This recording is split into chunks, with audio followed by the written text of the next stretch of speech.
Okay, I'm going to call the meeting of the Zoning Board of Appeals to order for Monday, the February 26th. And the first case, what number is this one? This is case number 2 for 2024. Location of property, 159 Auburn Street, type District A2, type of structure, proposed duplex. Owner's name, Odilton Silva. Owner's address, 135 Mill Street, Abington. When did you acquire this property? September 6, 2023. Has application been filed with town clerk? No, I assume now, yes. Has any previous appeal been made? No. Section of bylaw of which relief is requested, 240-5.4A8. This case was advertised in the Whitman Express on February 8th and February 15th. Sitting on the case will be Mr. Blas, Mr. Andrews, Mr. Kimball, Mr. Chandler, and myself, John Goldrosen. Before I go further, this meeting is being recorded. The recording of this meeting will be posted on the Whitman Hanson Community Access TV website in the next couple of days. This time we'll have the reading of the list of abutters. Thank you, Mr. Chairman. The following is an abutters list using the requirements of the State Zoning Act, parties and interest for the property located at 159 Auburn Street, Whitman, Mass. 133 Auburn Street, Ronald and Michelle Pierce. 141 Auburn Street, Aaron Ralph, Caitlin Lyden. 142 Auburn Street, Michael and Kathleen L. Gajewski. 154 Auburn Street, John and April Fife. 166 Auburn Street, Joseph M. and Don M. Caparello, Caparello Family Trust. 171 Auburn Street, Thomas P. Garbrow, Jr. 177 Auburn Street, Town of Whitman, 54 South Ave, Whitman, Mass. 18 Newland Drive, Lucien D. Ricciardi. 30 Newland Drive, William J. Fleming, Jr. 40 Newland Drive, David P. McNeil. 46 Newland Drive, David Allen and Judy A. Kielbasa. 52 Newland Drive, Mary L. Nickerson. 58 Newland Drive, Amy S. Minahan, trustee, Minahan Family Protection Trust. 66 Newland Drive, Donald L. and Diana Crawford. Sincerely, Julia Carter, Administrative Assistant.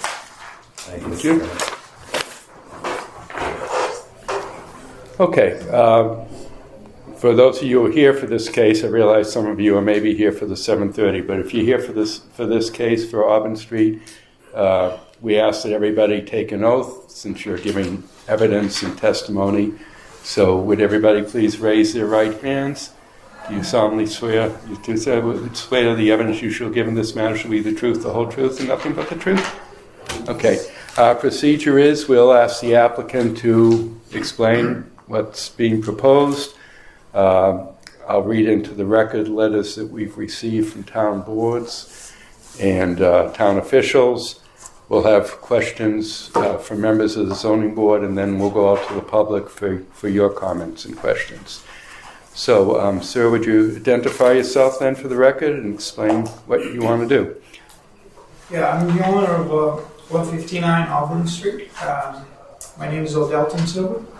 And it is of our interest to demo the existing property as it lies there. It has no value whatsoever. It's completely decayed and there's no foundation to it. So it's basically a demo that has to happen. And we just intend to build a two-family and do two separate condos for a resale of it. Okay. And, so we can also spruce up the area. You know, we believe to increase the value of other properties around, and we are looking to finish it in like a 10-month, give or take, as as fast as we can, as the best way we can. Okay. And the proposed house, will it meet all the zoning setback requirements? Yes, So, we've through back and forth with the zoning committee. Okay. And, yeah. so all it needs is a special permit to allow a Yeah. two-family in this zoning district. You've given us a site plan, do you have any drawings of what the duplex would look like? Yes. Yeah, I'm sure the board would like to see Yes. those.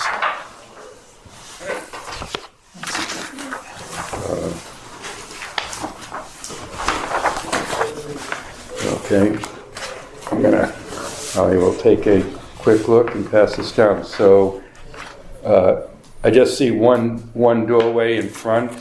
Yes, we're Then- keeping the appearance of one single family. So then you'll go in that and there'll be separate entrances Yes. into the two units, Yes. okay? Yeah, correct.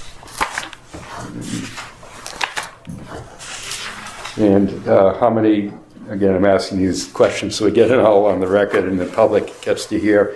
Can you describe, what's on the first floor, what's on the second floor of each Yeah. unit, how many bedrooms and so forth? Sure, yeah. So we're gonna have just an open floor kitchen, living room on the first floor. There's gonna be just in a slab foundation. There's no basement due to the terrain. And two bedrooms upstairs on each side, and one bathroom. So it'd be a bathroom and a half bathroom downstairs Okay, with just an unfinished attic that could be finished down the road if whoever buys it. okay. With that. All right. Okay, I'll just pass this down so we can take a look.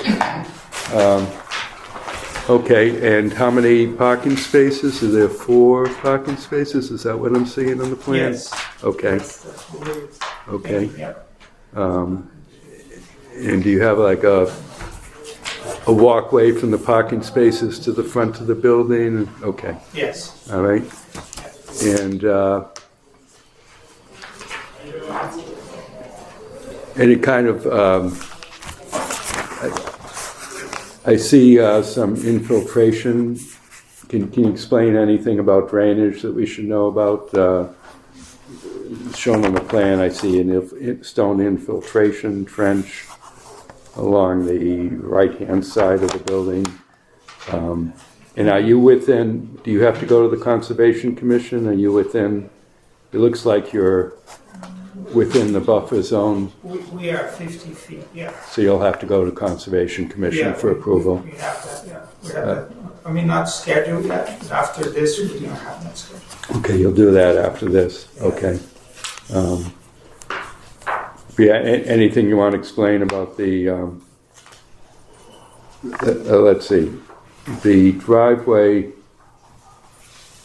I'm just having some trouble understanding, it shows an existing driveway, but I don't know what changes you're making. Can you show it? Yeah, maybe if you can show it, then I can, Yeah, so yeah, this would be curb cut right here. Oh, and a okay. curb cut right there. So that's existing. so, And we have an existing structure for the garage, okay. which is in very rough shape. You're gonna take that down, or you're gonna, To be discussed. Yeah. okay, okay. Yeah. So and then we're proposing to have 2 parking spots here and 2 over here, or 2 over here and 2 over here. We're still debating on that. Oh, But okay, it's I gonna thought be it a was, total of 4. okay. Yeah. I bet if you just put it Yeah. So there. this is the existing structure right here. Right, And this is the proposed within the setbacks for the sides. okay. I'll just Yeah. restate it so everybody can hear. So, where there's, at the front of the site plan, there's sort of a cross-hatched arch there. That's like a semicircular driveway. So it'll be in and out driveway. Still to be determined, there's some driveway spaces shown.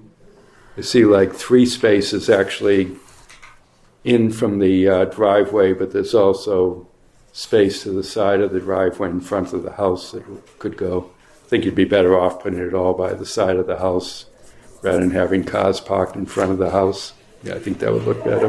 Yeah. There's an existing garage you see at the corner of the lot. Yet to be determined whether they keep that, because that's not in great shape either. But I don't think that concerns us. Let me ask the building inspector, anything about the location of the garage, or I mean, in terms of setbacks or anything that, It's an existing garage, I'm assuming. yeah, Yeah. yes. How old is it approximately now? 68. It looks like 150. Okay. Probably. Yeah, it's not. I Yeah. don't think we can even do anything to it right now. And did I hear they're not proposing any new curb cuts? Is that what I heard? There were currently 2 curb cuts on the lot. Right. There is. And so that's what you're going to use for the driveway, Yeah, okay? we're not changing it. Yep. Okay. Is that a state highway? Would they need permission if they were going to change it? On Street? I'm Yeah. assuming so. Yeah, I mean, it's a numbered road, I don't know if it's actually a state. Okay, so better off that you're not changing anything there. Yeah. Okay.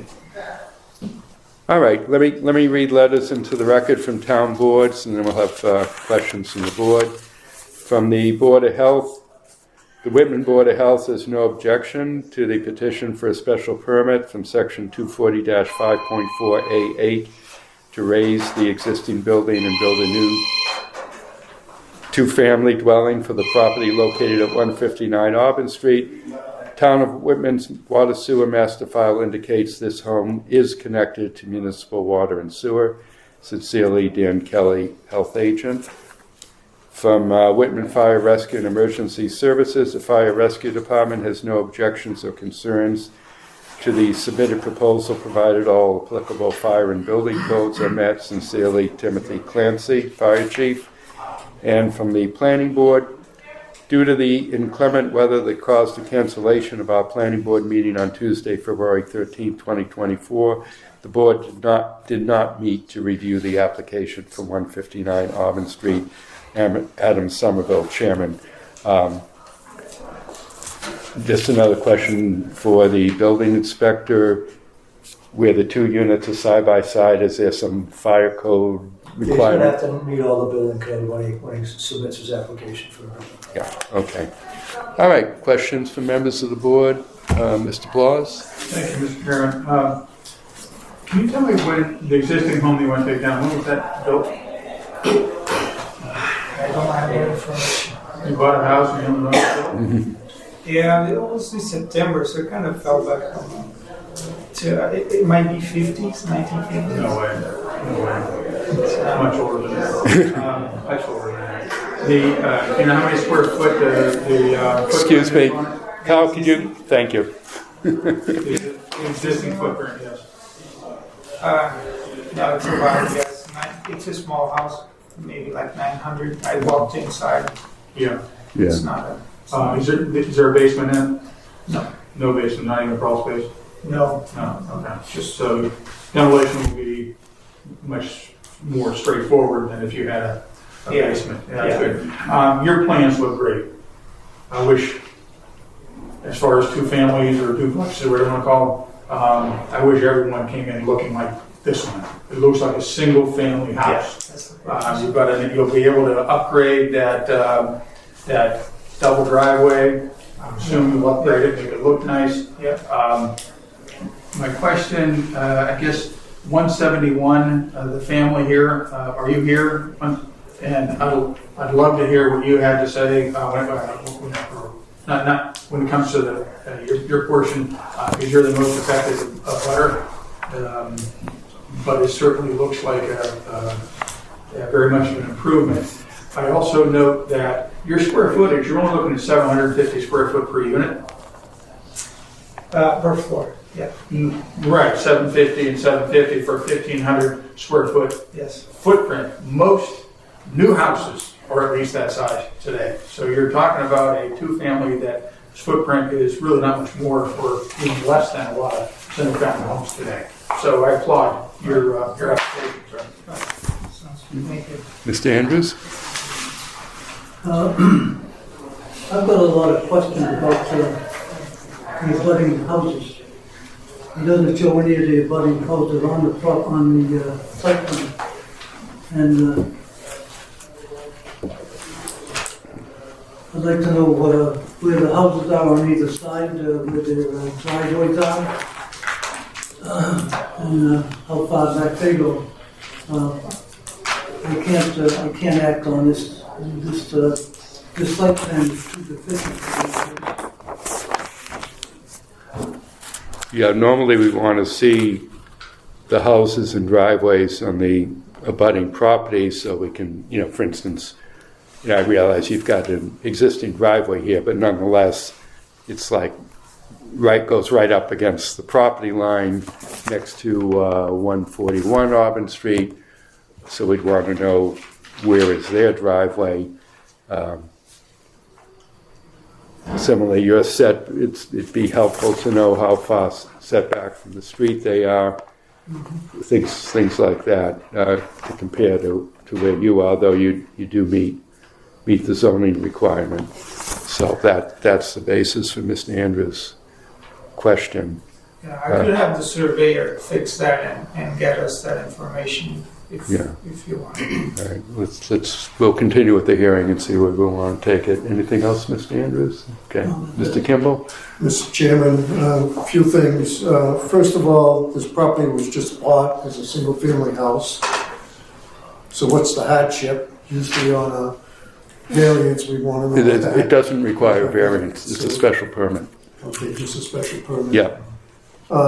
It's in the area of single-family homes all the way up and down the street, from Washington Street down to about 300 Auburn Street, where the condos are on the left.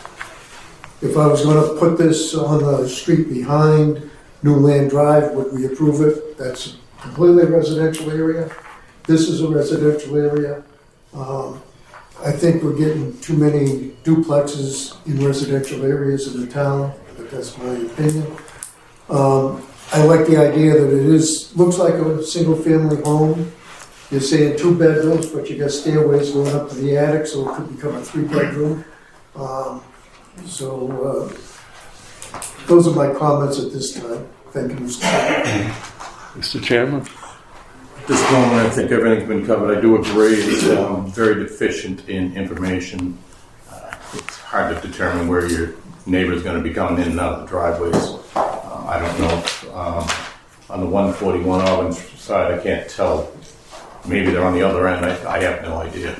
We can't have them too close to regulations on all of that. So I'll reserve my questions for later if possible. Okay. Well, I want to echo what Mr. Blas said, the fact that I can't remember the last time we had a duplex presented to us that looked as much like a single family as this does with the single doors. We're happy if there's at least, if there's 2 doors there, we recognize as long as it still preserves the appearance of a single family, that's all right. But the fact that you have a single door with leading into entrances inside is a plus to me. This is allowed by special permit in this district. There's only going to be 4 bedrooms total in this. They could do something with the attic, but there's no bathroom proposed up there, so that's, would affect the use of that. I'm assuming that would be more like if they had a garage, you'd call it a family room above the garage, but in your case, it's more like a family room above the unit to have the attic space. So I am concerned about and I want to hear, obviously, from what the abutters and neighbors have to say about this. But on the surface, I think this is a good plan. So, having said that, let me go out to members of the public if you wish to. Yes. One last comment. Yeah. There's no change to the existing driveway, correct? As far as the way the existing cuts. So wherever the driveways are, and you can look at them on Google Earth if you want to, you see exactly where the butters are. But there's no change, and it's been this way for, 50, 70, 100 years.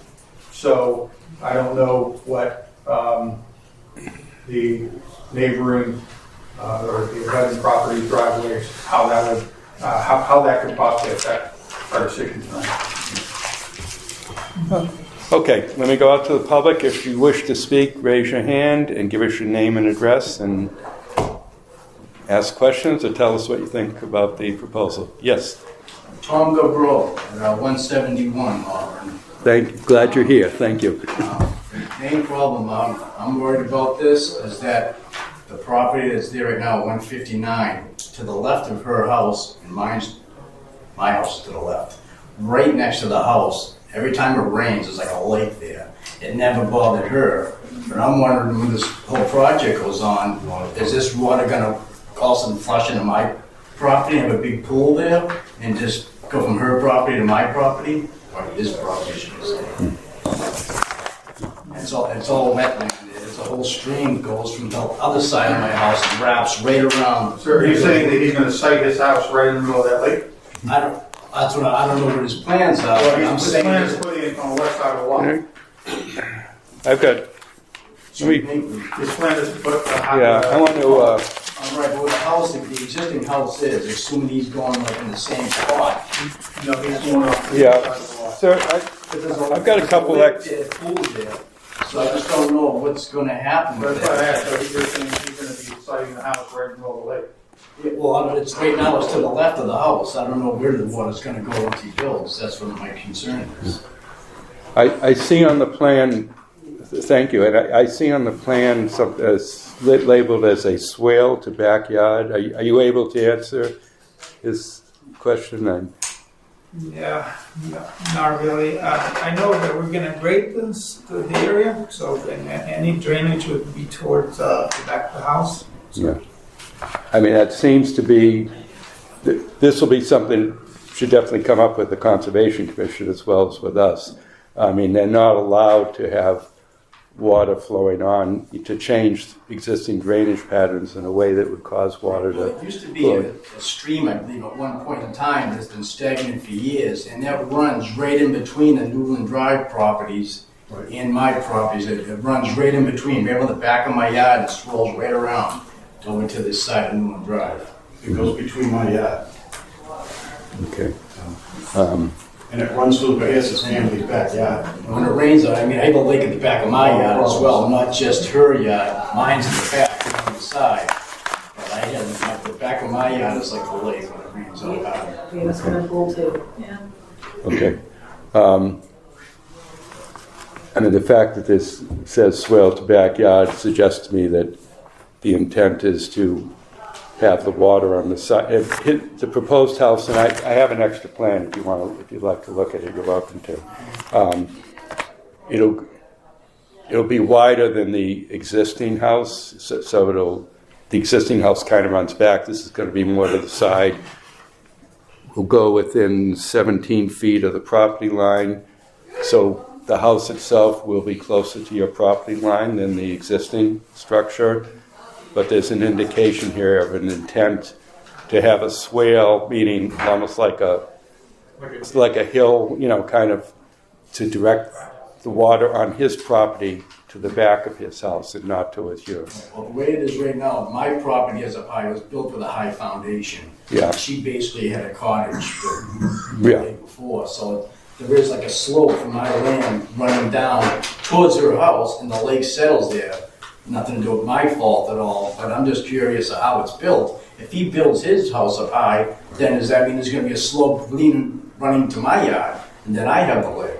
That's what I'm concerned with. Okay, your question. Okay. Yes, Name and address, sir.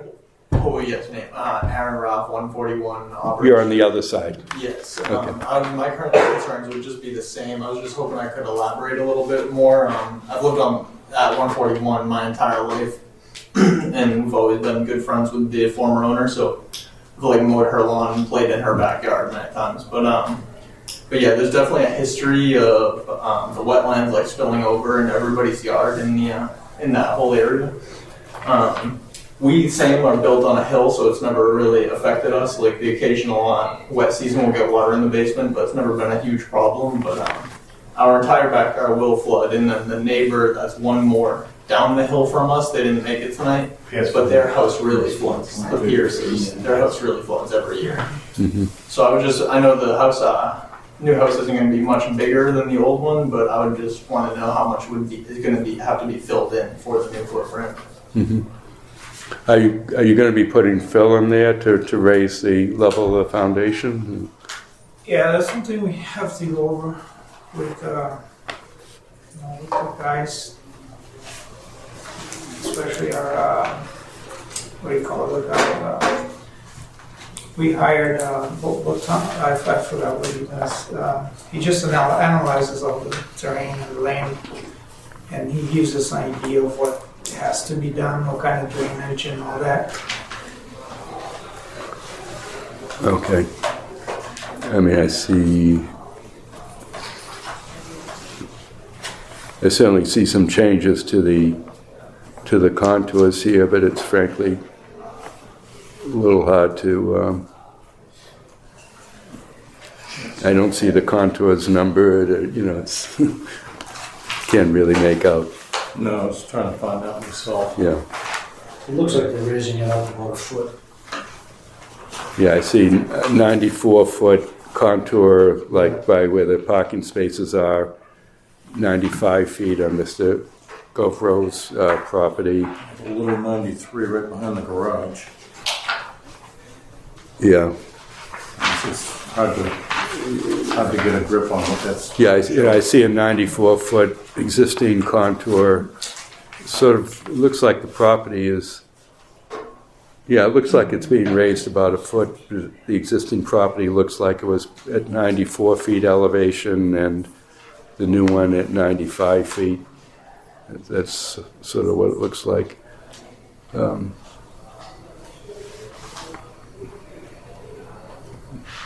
But again, hard. Certainly valid question. Can I Yeah, ask a question? yes, please. So I'm just curious, why are you hugging the left-hand side? Can you slide that more to the center of the lot? That was because of the buffer zone, so it kind of pushed us to the right, to the left side of the But property. you're gonna be within the 50 regardless, correct? Yeah. So if you're gonna be within the 50, you're gonna still be within the 50 if you slide it towards the middle, correct?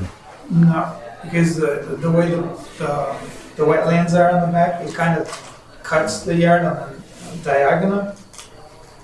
So it kind of pushed us towards the left, to keep the 30 from the street, 30. Right. Yeah, so it looks like only a tiny corner, like the upper right corner is within the 50-foot wetland. Yeah. I wish So- we could center it, but not sure. But I see your point. Well, that would be something you could talk to the conservation. I mean, if the abutters are concerned with water, Yeah. and you've got a corner within the 50, sliding it, another 20, 25 feet into that direction, I don't think it's gonna put you into the 25-foot buffer zone. Yeah. You'd still be within the 50, and that might give you more room to Yeah. pocket or swirl it out. I agree. So, I'd be happy to do that. Yeah. that's something you're gonna need to discuss with the conservation. Okay, anybody else? Yes, sir, name and address, please. My name's Lush Wichati, and I live in 18 New Drive in Whitman. My big concern is water flooding, because, I mean, that whole area just floods out. Her backyard is like a pool, and then it floods the Pierce family's basement out. It's just nightmare. So I'm afraid that whatever he does might affect us down there, because that whole area, I always thought Whitman would do something, but nothing was ever done. And it's, that water always comes down and it goes between the Pierce family's yard and my yard. And it just comes out to the street and then goes out to Route 14, which is a problem too, because during the winter it freezes. You would think like someone's gonna get killed down there because of the ice. Okay, thank you. Anyone else? You got one more? Yes, go right ahead. Curious whether he was gonna be taking down the trees that are between, there's like I don't know, roughly 6 or 7, 8 pine trees that separates his property and my property. Yeah, we noticed that. We have to see where the house is gonna go, how far that is from the lot line, because the surveyor just stacked the lot. And I'm not sure, I haven't been there yet.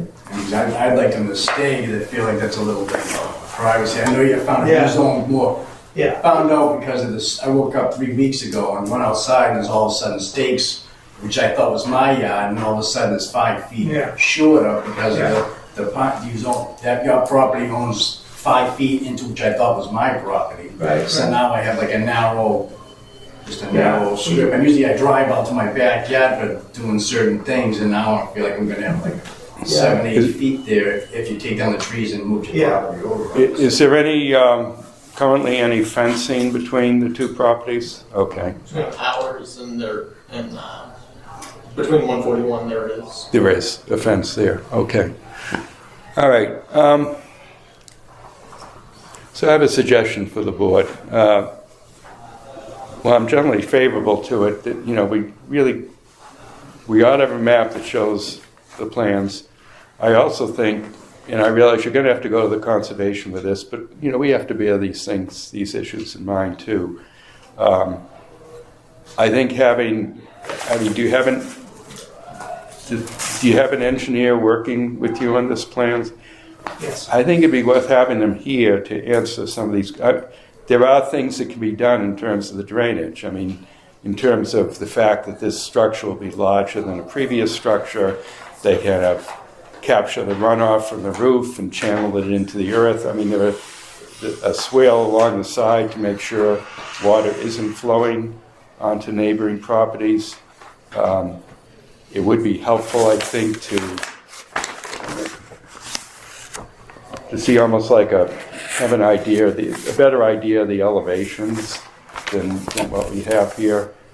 I just think it'd be worth continuing this if members of the board agree.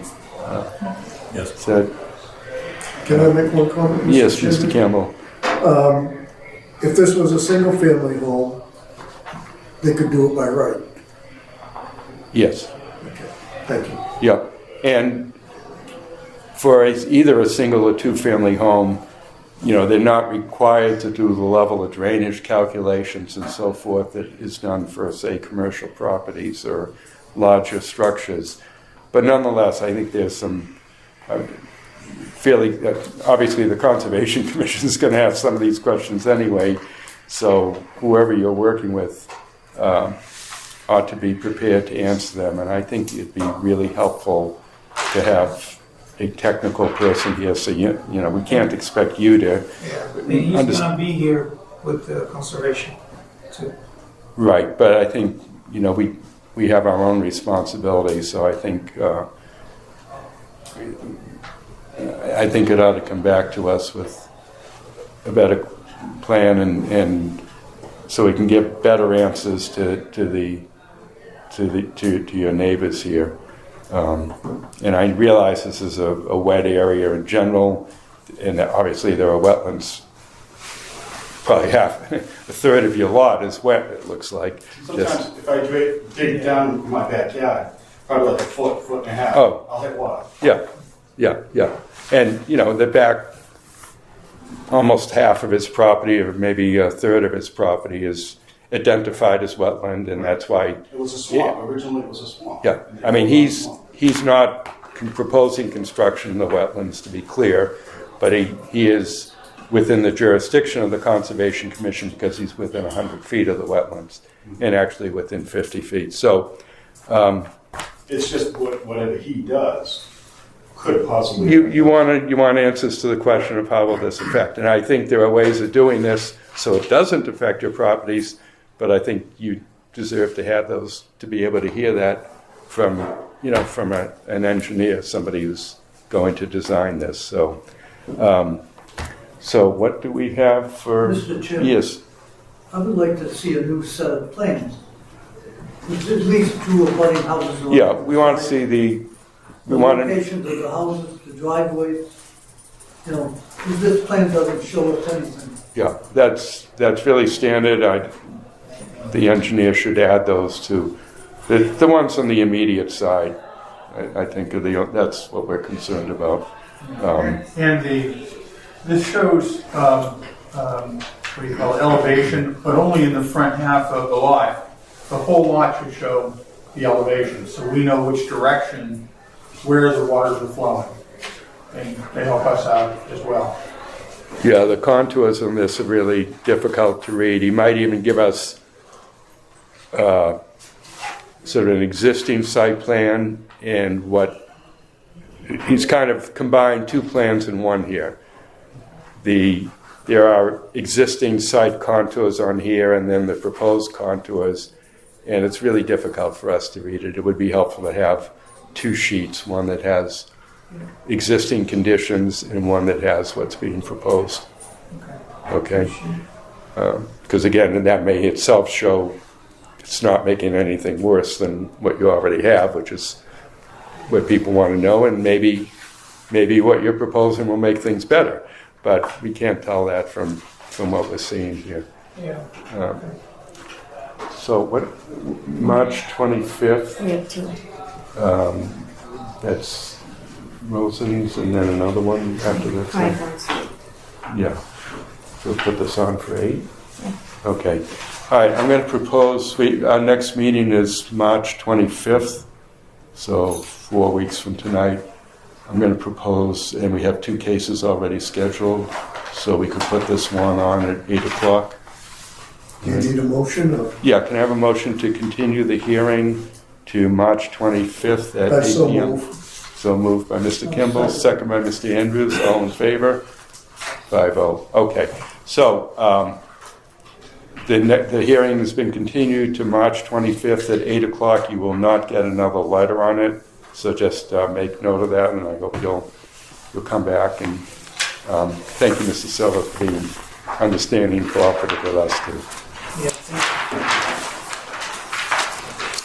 And I think if you or the engineer have any further questions, Rob, can they, if some clarification, they could also talk to the building inspector about what we're expecting to see based on what we usually see.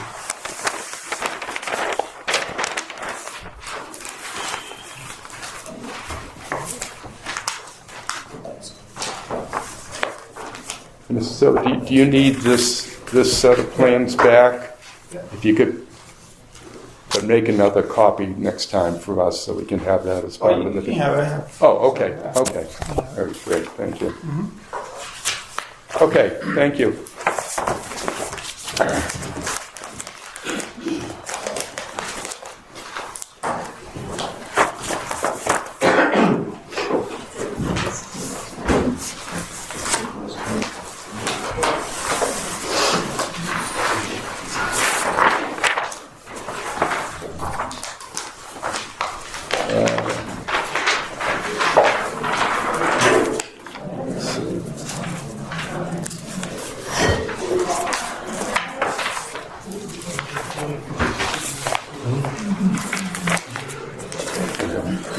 Pass anything out.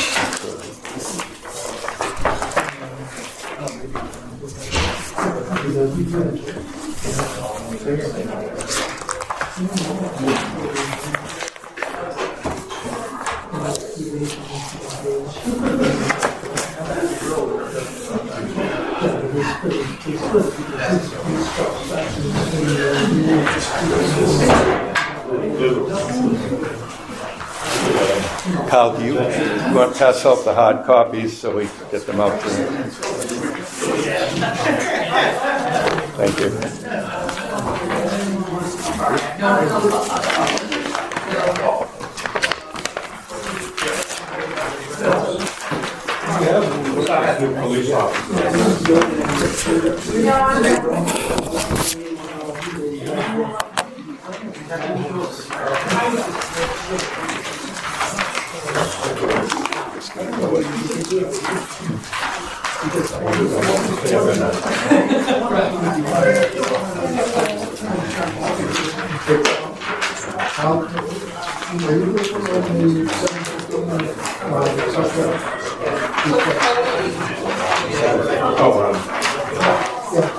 Is that what been subdivided?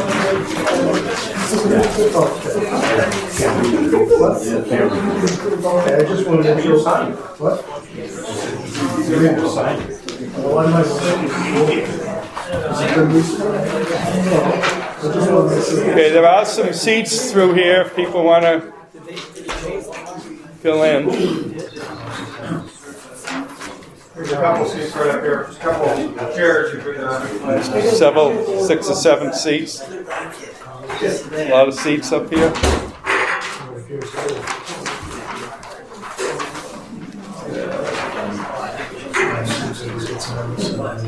They got plenty of shit. yes, they do.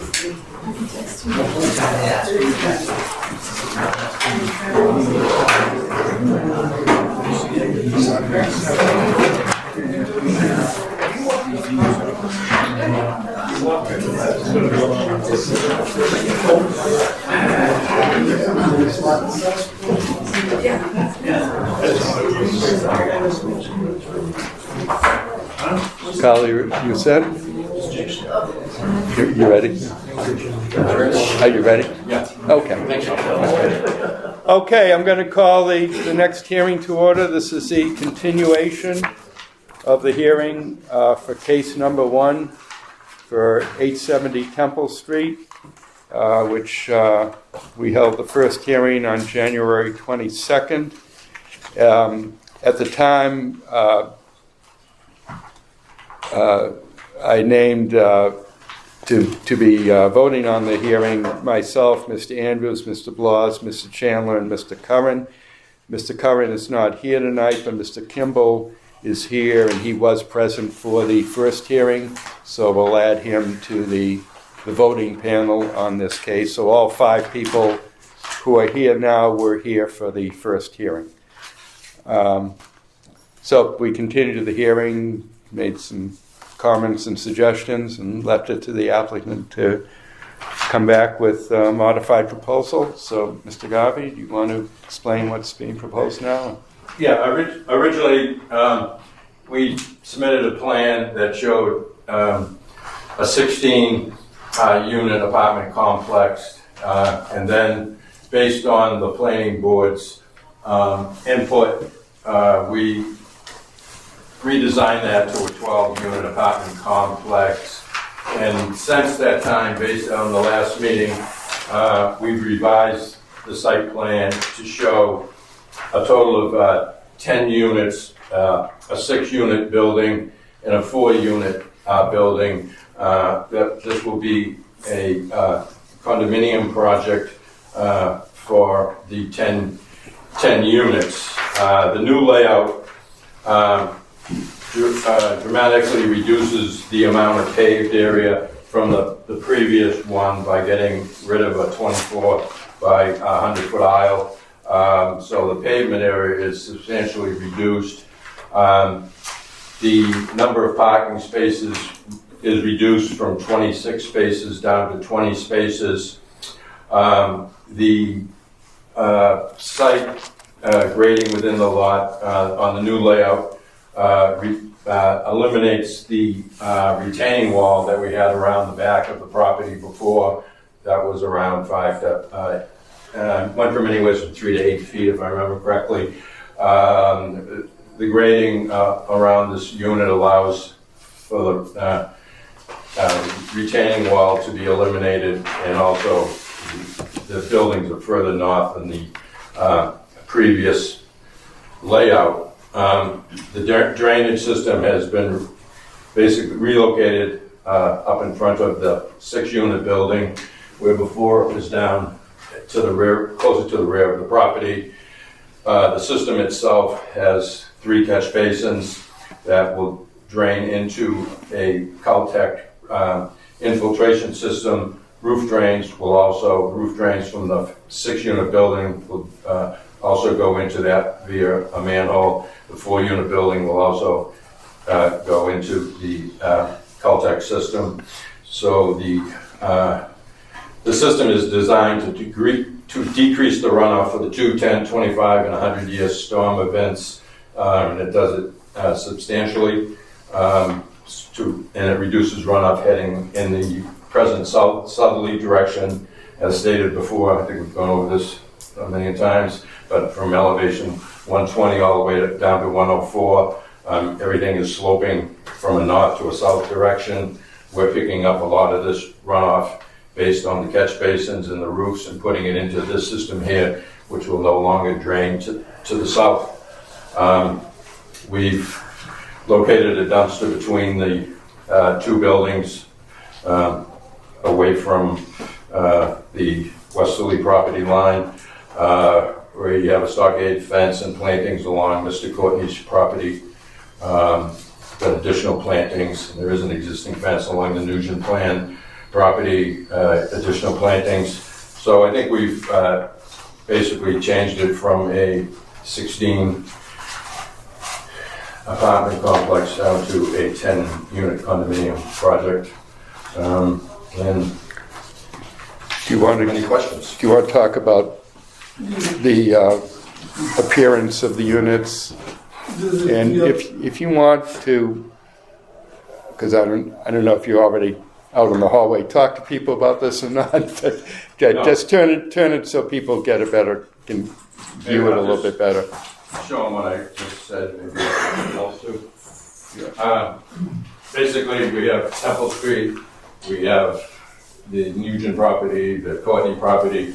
We're gonna have a 6-unit building in here, 4-unit building here, parking in front of this building, parking in front of this building, drainage system within the front area here, grading, sloping on our property in the same direction it presently slopes. The units themselves, the condominium units, they're 2-bedroom units, which require 2 parking spaces per unit, which we've designed. We would require 20, we have 22 spaces shown. So there's a 6-unit building and a 4-unit building along the back.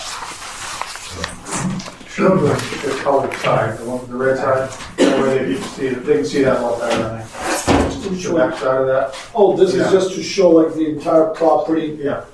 So like this is the entire Yeah. side in the area that we disturbed. This shows the entire 5-acre parcel. I mean, when you're looking at this section, you're not looking at the entire site. You're looking, we just blew up this section, put it on a 20 scale because when we put it on a different scale, we can't encompass the whole site. So the 6-unit building is here, the 4-unit building is here, where probably the site is 5 acres. We're probably gonna alter less than 1 acre of the site. So how far is it from the Whitman? Oh, sorry. We'll go out to you. All right. Well, as we did last time, I'll have some questions from the board and then we'll go out to the public, but I just wanted to make sure you had some idea of what's being proposed here.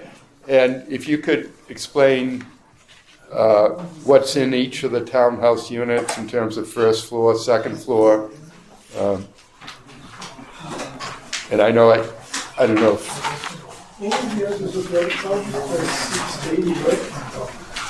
This is like a very similar project that we did over on 680 Temple Street. It's like living room.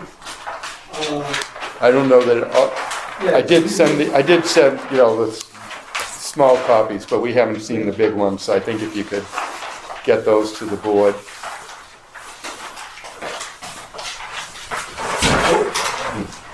I'll hold it. What do you got here? So basically, entrance, living room, kitchen on the first floor, and 2 bedrooms on the second floor. Okay. And is there an attic? On the second floor. And it looks like just like a half story in the attic. Is that We even? don't have any attic. So That's just decorative, really. It's about like the footprint of each unit is about 700 square feet. So 2 floors, so it would be 1,400 square Okay. feet. Any basement? With a basement, yes. There is a There's basement. a basement on Okay. these units. Okay. But just for storage and, Yes. okay. All right. Two bedroom on the second floor. Both items on the second floor. Okay. First floor is just a living room, kitchen. And a half bath on the first floor, or? There's a half bathroom on the first floor and 2 bathrooms on the second floor. Yeah, there's half bath. Okay. And what will behind the buildings? Are there Just a patio. patio? Yeah, the sliding door on the kitchen with a patio, like a 10 by 10 on the back of each unit. The ones that are like the ones on the 4 unit in here, because of the grade slope, so they're gonna have a deck. It'd be okay, so the rear ones would be more like a deck, and the front Those ones building in here will be patios. patios. Okay, all right. Okay. All right. Let me go to members of the board, and we can flesh out some of this. And Mr. Blas. Thank you, Mr. Chairman. My major concern, one of the major concerns last time was the front setback. We were only, and I said, you're too close to the street, you're too close to the street, way too close. You were 30 feet, now we're 40 feet. I was hoping to see something that was significantly greater as far as setback from the street, at least. I mean, when I look at 860 next door, the Nugents, you're quite a bit in front of that property, and so I think you're still way too far, way too close to the street. I would certainly like to see this thing pushed back. We can move it back 10 feet. Just 10? Go to 50. Maybe 50. That's Yeah. And there's not much. Okay, well, 50 feet is better than 40 feet. That was my major concern last time. I'd love to see it further. 50, though, is a help. Trying to think of the second thing. Oh. I know you said that it's going to be similar to the project that you did that you've done up the street a little bit. 680 Temple Street. When you look at that, and now I'll say, I don't mean to offend anybody, but the finished materials, it looks cheap. It doesn't look bad, but it looks cheap. Can we put some exterior architectural finishes on it that give it a upscale look rather than just cheap vinyl siding?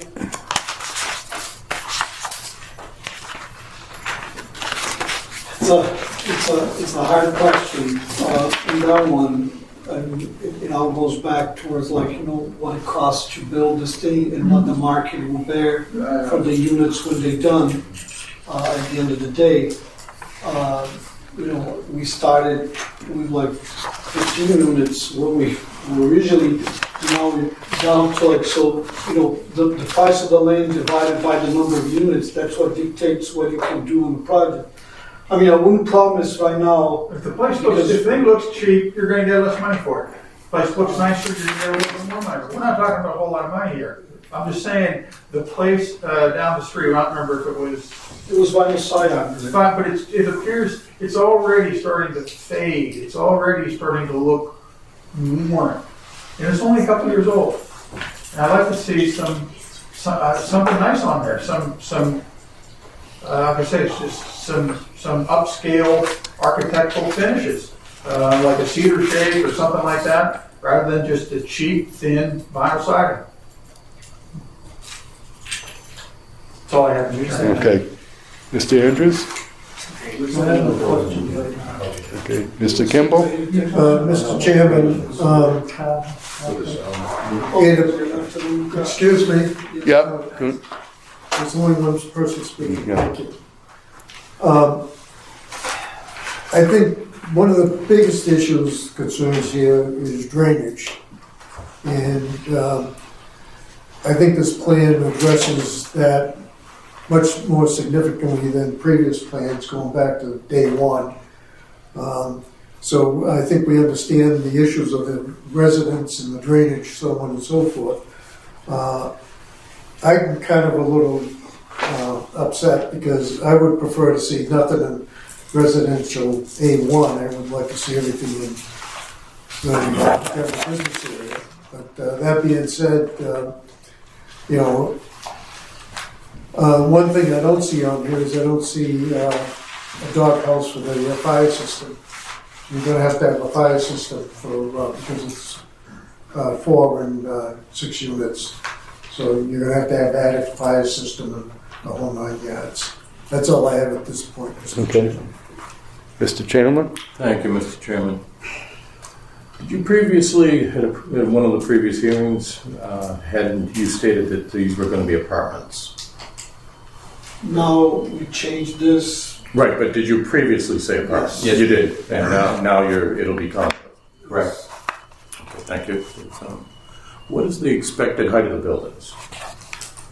These buildings are like probably 32 feet tall. If you get like a 8 pitch, the building is about 16. It would be about like less than 32 feet tall, for sure. It's 20 feet, like 2 floors, like 20 feet, plus the roof, like another 8 or 9 feet. Plus, we reduced the height of these buildings from Yes. the other building that we had previously that kind Because of I know stood the out. building's So we shorter. kind of went to more of a... That's a help. Also, on these proposed plantings, what the evergreen plantings, what is proposed? We always do a mounting system with usually planted from 6 to 8 feet in height, and they're spaced apart for blocking out later. Usually it's on a little mound. Mm-hmm. I mean, and that's what they're evergreens. All right. And the last question I have at this time will be the proposed fence, stockade fence. What's the height plan on that? That would be a 6-foot stockade fence along the property lines. Okay. All right, that's all I have right now, Mr. Chairman. Thank you. Okay. Well, I certainly like these plans better than what was proposed before. I think you've addressed, several concerns. This looks more residential. I mean, obviously an apartment building is residential, but this fits better with the area. And I like the fact that the front building, that it's going to be perpendicular to the street rather than being parallel to the street. So it's, again, a little less, the bulk of it is more towards the back than towards the front. I do think moving it back another 10 feet would be good, and it looks like you can do that, finagle a little bit with the dumpster location, and you've got room to do that. And 50 feet back would be at least what some of the neighboring buildings are. I think another part of our concern about it being to the street is we do have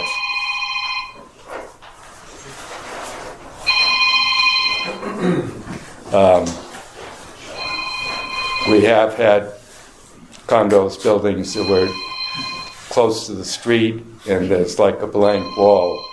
So, one suggestion I have for you, or a question about it, is the end unit closest to Temple Street.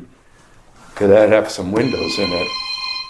Um, On the side that's facing the street. I think that would just... like if you look at the building, we can, on the other units, what we did, it was, we did have like one window. This is the living room, so we can have one in here. The other side of the building is the kitchen, so you eliminate all the Okay. the cabinets on the wall. What, So, but we can certainly dress this. yeah. And what about the second floor, those bedrooms? In the bedrooms, you can put windows on the bedrooms. Yeah, that's make it better Yes. property to have windows in there. Yeah. So I think that alone would improve the appearance of the structure.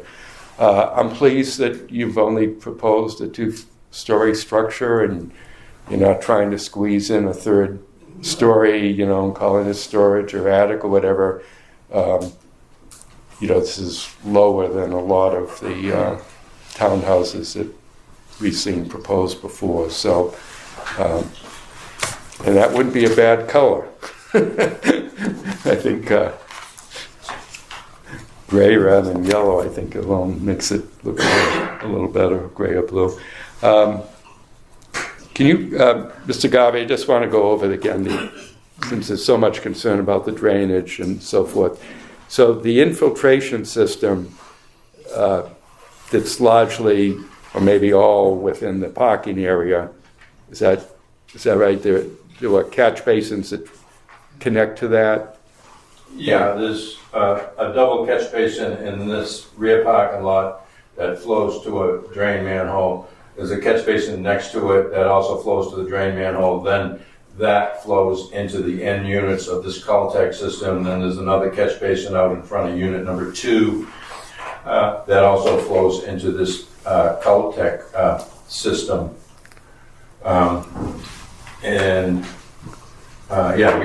We did move it from originally in the back to out front.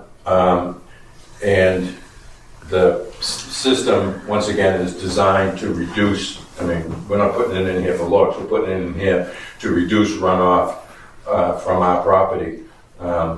All we have to do is actually match the runoff. We're actually reducing the runoff for the 2, 10, 25, and 100-year storm event.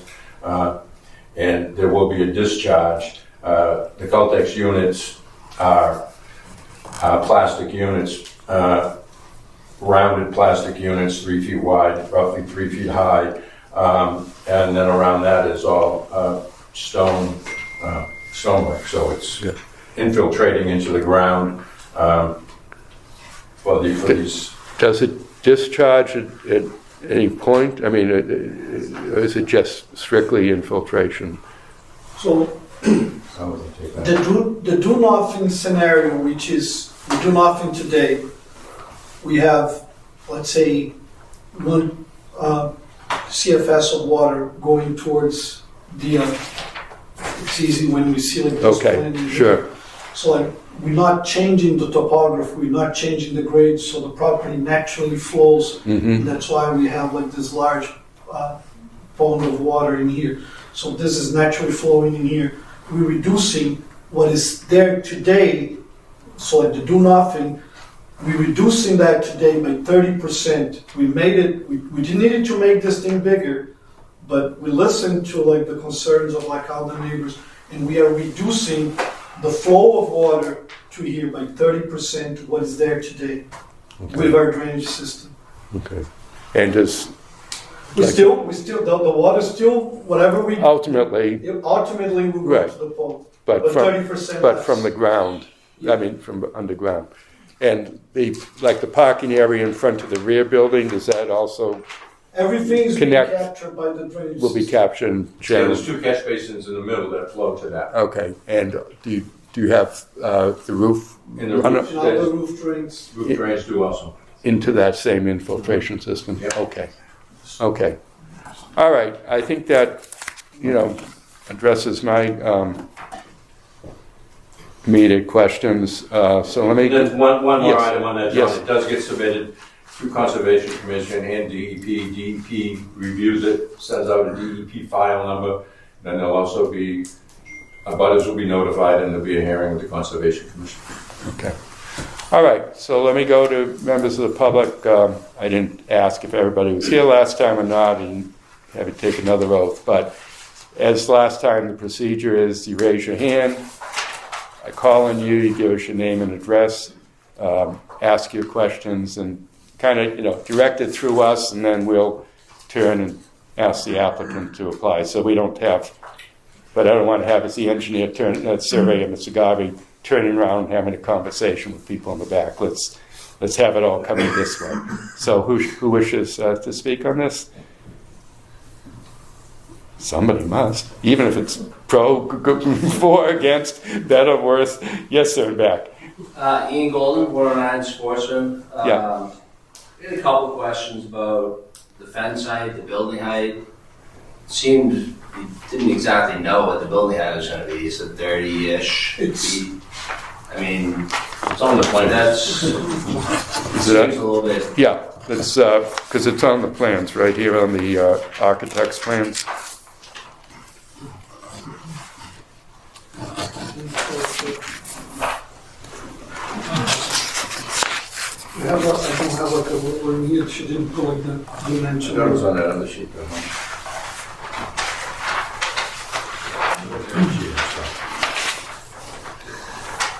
If I may, Mr. The last sheet, I think. Right here. Oh. It's 20, It's less than 30. it's less than 30 feet. Less than 30 feet in height. 0 to the first floor, 20 to the ridge, to there. It's less than 30 feet of height. Okay. Well, hopefully construction is a little bit better than this presentation. Then 3 catch basins, I don't know, I'm no engineer, but that doesn't seem like a whole lot of catch basins for such a large area, in my opinion. And what about the rear drainage off the house? Are those going into that system as well, or are those gonna run off? Because I heard something about a big slope. The Are half of those the, gonna run off to those properties in the back, or? the half of the roof of the 4 units, they're gonna have, because there's no way, because the back of the building is lower than the front of the building, will be the only area that is gonna overflow naturally. The whole front building and all the entire parking area will be captured. So the second half of the building, the rear end, is just gonna go off into the other properties? Yeah, the same as the existing house and driveway does now. Yeah, exactly. Which seems like it could be an issue for the abutting properties. I mean, the do nothing right now doesn't solve the problem. With our project, we are reducing by 30%. So if we do nothing, you're still gonna have the water. I don't think it is. I mean, the water's already going there. If we do nothing with the house. But we are improving the site by 30%. Is that not But enough? when you say, sir, when you say 30%, do you mean 30% slowing down the rate of runoff, or reducing the rate of surface runoff by putting it underground? What? Reducing the rate of runoff by putting underground. Okay, the surface runoff. So it slows it down by having it having it infiltrate under the ground, and then obviously eventually it comes up on the ground, but it slows it down. So, I mean, this is under stormwater management. Yeah, I mean, this will state also be- standard. I mean, we have to design to it. We can't change the design from what the state wants. I mean, it all falls under stormwater management. And the roofs are being tied in to this cul-de-sac system. There is a double catch basin in this parking lot. There's 2 grates shown here in the middle of the parking lot. There's another catch basin here and another catch basin here. And to me, it looks like an overkill if you look at how drainage. and again, the Conservation Commission will be taking another look at this as well. Yes, sir. Bruce Gannon, 52 Sportsman's Trail. I'm curious about site work. When you're going to do the site work for this, how far beyond that little squiggly green line are you going? Because you're going to be removing trees, and trees, of course, help in aiding of collecting water as well.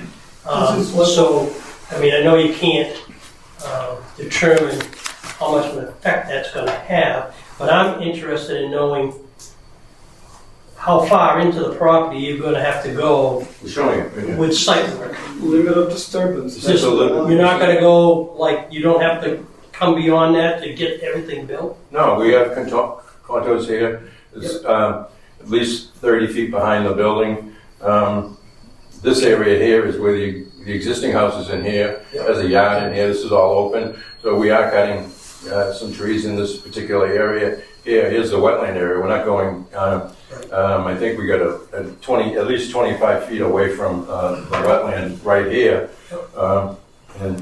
And that is also another, when they present these plans, they have to show limit of disturbance to the Conservation Commission. Okay, that's what I'm concerned about. Yeah, so they can't, they're showing us this plan, but that is an actual limit because that's what the Conservation Commission or something similar is what the Conservation Commission will see, and whatever's on the plan submitted to the Conservation Commission, that's as far as they can go. No, because my concern, as I think I stated clearly, was, I mean, my house is right there, so you clear out all the trees behind there, and all of a sudden they say, well, we had to do that in order to Yep. build the thing. Yep. Well, so I want to be clear on that. So Yep. When we go to conservation, we will be showing like a siltation barrier along this line here, where the limit of disturbance will be. I mean, that's part of our. And that'll be, the limit of disturbance is not just for during construction, but the Conservation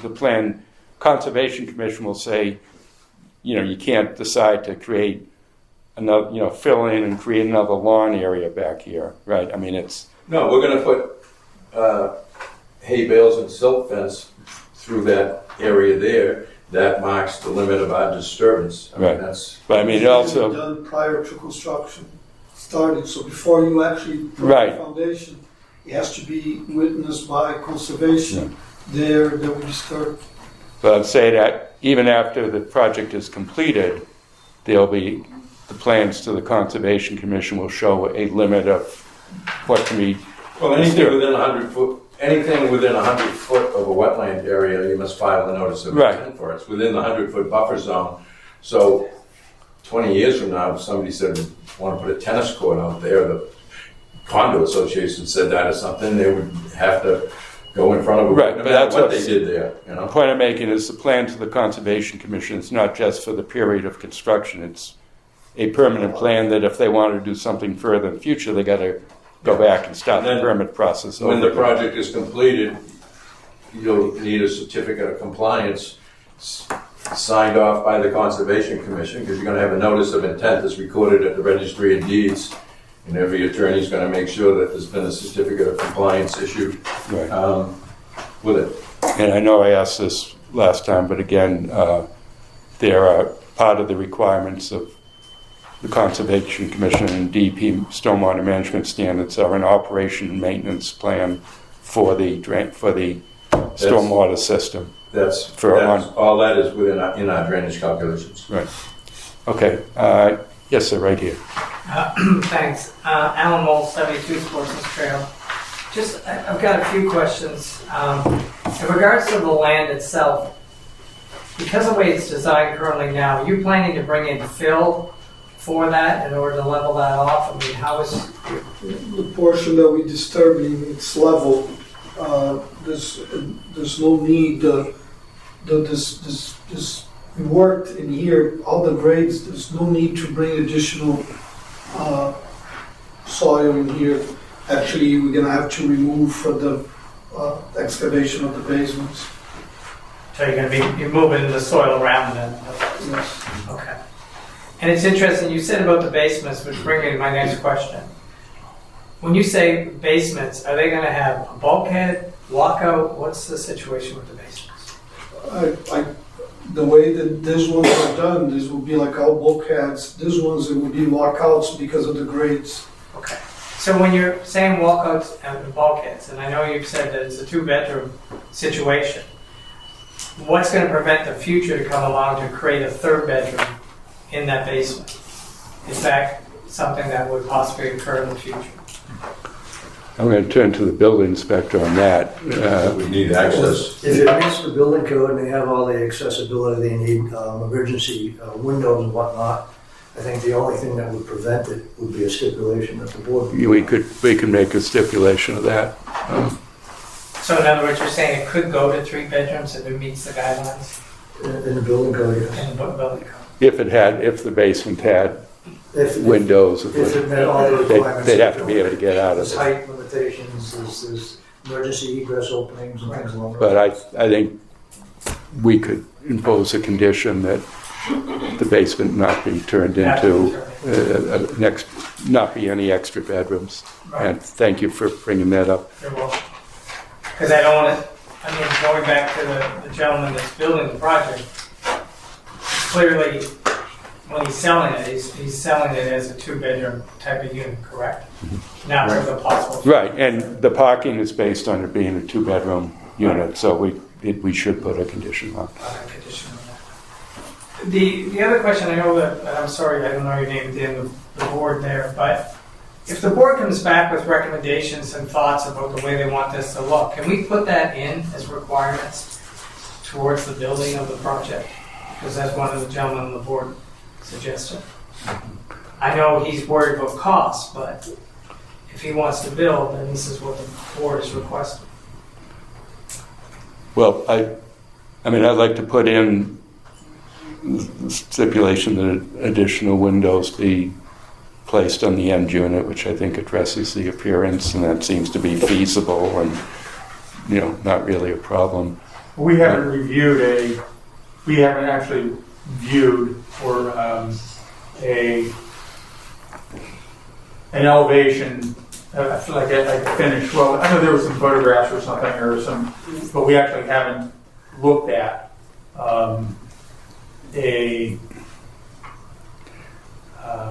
their recommended or what they wanted to do for the actual finishes. We have limited latitude there. A lot of times developers will come to us and they'll show us this is going to be brick, this is what the architectural finishes are, the buildings downtown, we did that with those. Usually the developers, like on a condo project, will come to us and say this is exactly what they're going to look like when they're finished. So you're saying that could be part of the stipulation? It's a possibility, once you get a better idea of what they're going to do. Yeah. A question for the board, are they still within the variances that they were previously asking for? Are we still within that? Yeah, Mr. The good point. Actually, one less. Mr. Garvey, let's go over what you now need for zoning relief then. It was... well, the use variance in the... Right.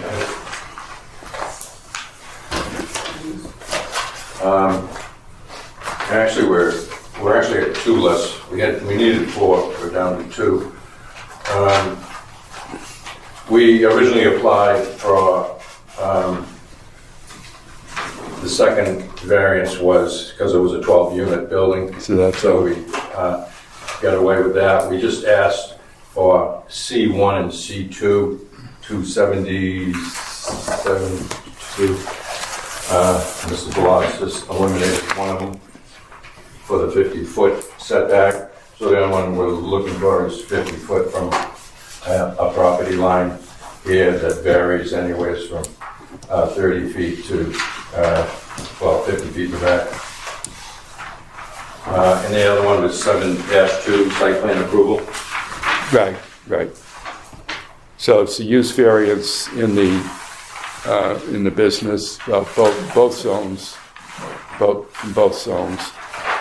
So there's 2 less variances than we originally requested. And the setback from the property lines against the side against the Nugent right, property. because you now meet the setback for the Courtney property. Yes. Okay. Yeah.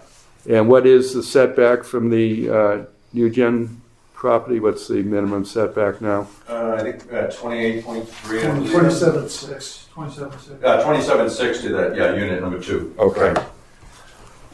But you're going back 10 feet though.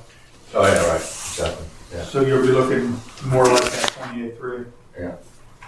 Right, the unit towards the front. Yeah. Okay. Yeah, we're going further back. Right. Okay. Okay. Thank you. Yes, standing up and back. Samantha Snowdale, 110 Sportsman's Trail. What's the distance between the building and back and the properties on Sportsman's?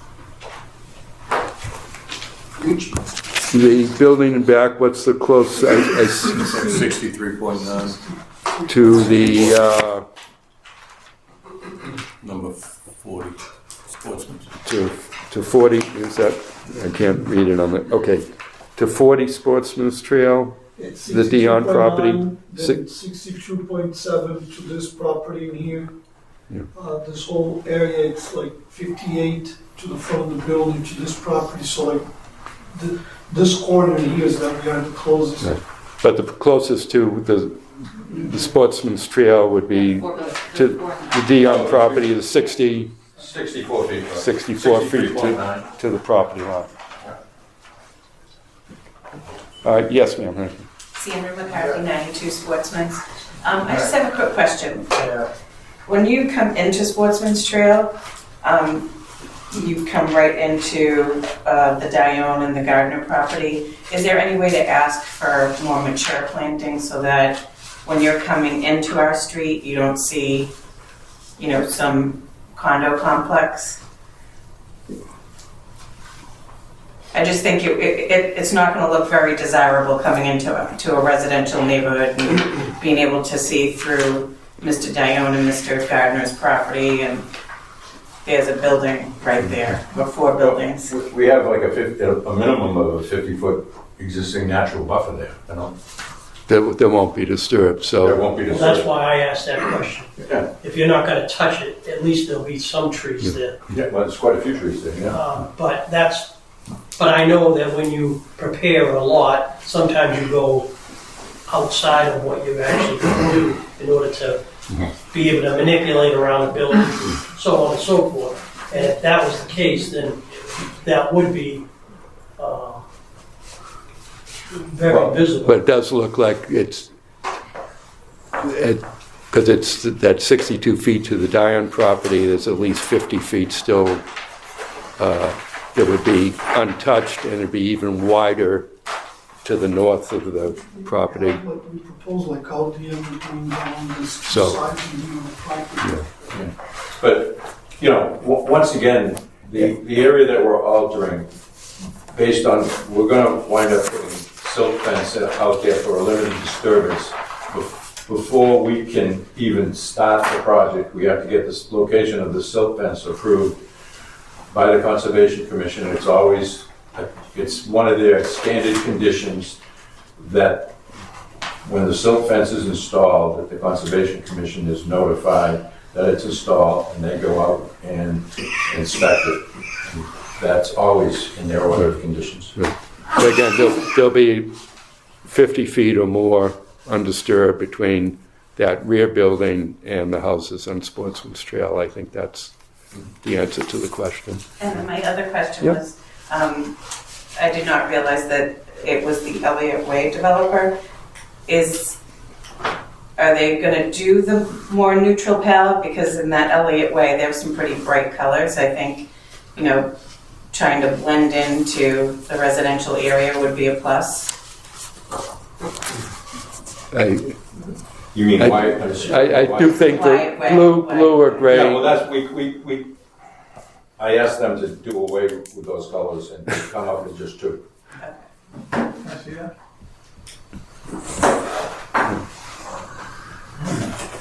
That looks better. I think we at least say it's been represented to the board that it would be a neutral blue or gray color. I suggested just 2 colors. Okay. Yeah, I printed out the, yeah. Okay. Yeah, good. Yeah. Okay. Does that take care of it? Okay. Yes, sir. Brian Lafayette, 73 Joyce Terrace. So my concerns are with the water. Joyce Terrace, that's kind of where I think our main concerns are. So the infiltration system, is there going to be an overflow to that? Yes, there's an overflow that goes towards like the back of the property. Okay, so it's just going to be like stone riprap right into the wetland itself? Yes. Okay. And then there's a management plan or some kind of inspection plan for that system? It's going to be. It's part of like the stormwater management plan that was submitted for conservation. But regular maintenance and inspections. Yeah, the best part about that is regular maintenance and inspections. So is that tied to the condo HOA that gets done already? Could we? Well, I mean, make sure that that's. Yeah, more important, I think, is that it's the Conservation Commission's requirement, and I'm not familiar with their practice. I would hope they would require the maintenance reports to be submitted to the Conservation Commission. I don't know if that's what they are submitted, and what happens later on, it's the condominium's responsibility. It goes with the owner. Right, it's certainly the condominium's responsibility to do it, but I'm just saying. Okay. How about snow removal? Is there a plan for snow removal? Yeah, what are your plans for? We have what we've been proposing here is I mean, the areas that we have, like, around, like, the paved area, it was for snow storage on this area, and some of, like, near where we have, like, this island that will go, So the snow There's removal. an island and a It's gonna dumpster be put area. on that hard slope right into the wetland area? Is that the plan? I mean, I'm not like an expert, I was like implying on it, It's a but, big- I mean, I assume that Because that's the when it natural melts- path to put. Yeah, that- snow. When it melts, it's typically melting over frozen ground, so that's gonna just roll right down into the That- water body. That should be, That's a big. that should be a condition the Conservation Commission imposes because it contains sand, it contains salt, etc. So the snow removal ought to be an issue with the Conservation Commission. But basically, I mean, you're plowing it to the edges of the pavement, and obviously a big storm, you're gonna have to get it out, take it out if you don't have the Well, yeah, building, but, well, there's no salt or sand in it at that point. It's when you leave it there. yeah. There's one more question. Yes, sir. Traffic concerns. So pulling out of Joyce Terrace, and I haven't pulled out of Sportsman that much, but it's tough coming from Brockton. It's a little hill, and they're moving down there, and adding another one with 22 spaces coming out. I have concerns. I have kids that take a bus stop right on there, and also one of my I have a bus stop kids is across the street, so he actually walks across 27 at a crosswalk that's not lit anymore. So I would just have concerns about the traffic. I'm not sure if this was looked at as part of design or what the sight lines are coming out of there, but it's already tough enough with 27 being how it is now. I can't imagine another 22 spaces. Is this an existing curb cut, or do you have to go to the state for this? Existing curb cut. There's presently 2 curb cuts on this property. It's a U-shaped driveway. But we will be applying to Mass Highway, and Mass Highway dictates what we do. And actually, they're the only ones that can dictate what we do. Right. Right, so you will have to get Mass Highway's approval for the curb, for your entrance. Okay. My understanding was the last meeting you applied for that. You have not applied, or you're going to? We can't apply until we get all our approvals. Do they have a plan? They won't apply, they won't approve something that hasn't been approved. Okay. Yep. Yes, in the yellow hat. Yep. John Quinlan, 190 Joyce Terrace. I have the same concerns as Brian, and I have a question for the board. What happens if the condo owners don't adhere to the maintenance? What happens then, and the drainage systems start flooding our yards and flooding? What recourse do we have at that point? Well, they'd be subject to enforcement orders from the Conservation Commission. Correct. They can be fined, taken to court.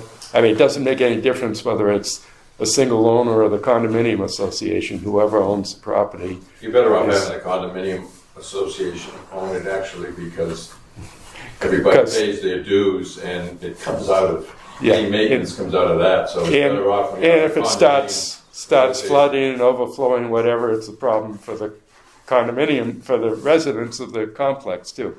But whatever the Conservation Commission approves, whoever continues to own the property is subject. It's enforceable by the Conservation Commission. Right. It's recorded at the Registry of Deeds. Right. I'm just saying it's not just the developer who's subject to that, it's the owners of the property. Okay, thank you. Yep.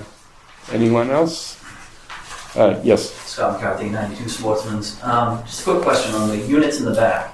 What's the height on the deck? Is that a walkout from a back door, but with a basement, is that going to be a higher elevation? No, the way that the grades are working in here on this section is that the first floor elevation is like 121 and the basement is at 112. So the first unit, like unit 10 in here, it's almost level, so they're not going to have. So it'd just be like a few stairs? It would be a few steps on it as we go down. Like this unit 7 is going to be the only one that's going to be exposed because the grade 112 is like right at the bottom in here. So like this one will be totally walk out. The second one is going to be a little less, and this would be level. We just try to work with the grades to eliminate any retaining walls and disturbance on the grades. Okay, just another quick comment, so to expand on what my wife was saying with privacy concerns with the first few properties on Sportsman's. we have, nice trees lined there, I think it would really help if we could maintain that privacy, because if you leave those, first, 6 units, take that other part out, that the integrity of privacy is still maintained. But when you put that in there, that evaporates for the gardeners and diones.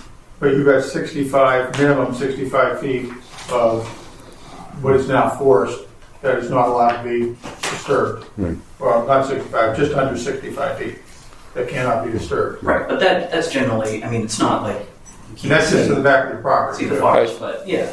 Plus you have your backyards. Yeah, plus, those 4 units in back are going presently, to there's be a 20%. lower elevation than Sportsman's Trail A by lot lower, yeah. how many feet Yeah, here? well, yeah. 10 feet or so?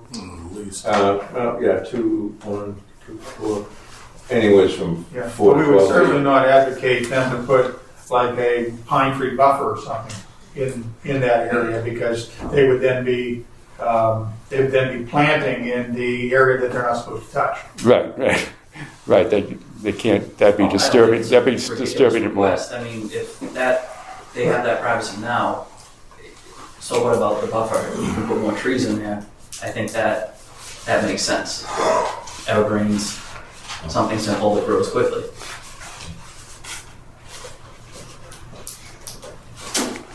It's really the Dion property that I have to say is the most affected.